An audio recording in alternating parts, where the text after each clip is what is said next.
নিঃস্ব অবস্থায় কি দোয়া করতে পারেন একজন মানুষ, এই দোয়াটা শিখে নেন, ইনশাআল্লাহ আপনার জীবনের সমস্ত সংকট কেটে যাবে। ইনশাআল্লাহ আমি নিজেও ওই দোয়াটা বেশি বেশি করার চেষ্টা করি। দোয়াটা হচ্ছে, মুসা আলাইহিস সালাম একটা গাছের নিচে হেলান দিয়ে বসলেন, বসে দেখলেন দুইজন মেয়ে দাঁড়িয়ে আছে দূরে, পানি নিতে পারছে না, লোকজন পানি নিয়ে যাচ্ছে, ওরা দাঁড়িয়ে আছে বেচারি।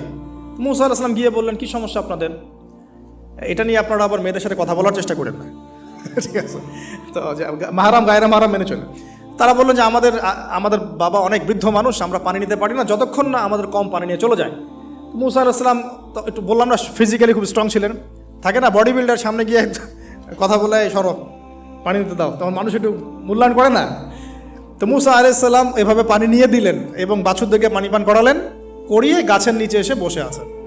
বসে বসে তিনি দোয়া করছেন, এই যে দোয়াটা তিনি দোয়া করছেন, রব্বি, একটা নেক কাজ করলেন, নেক কাজ করলেন না, মানুষের উপকার করলেন, নেক কাজ করে এসে গাছের নিচে বসে দোয়া করছেন, আল্লাহ এখানে তো আমার খাবার পানি বাসস্থান কিছুই নাই, আমি কি করব?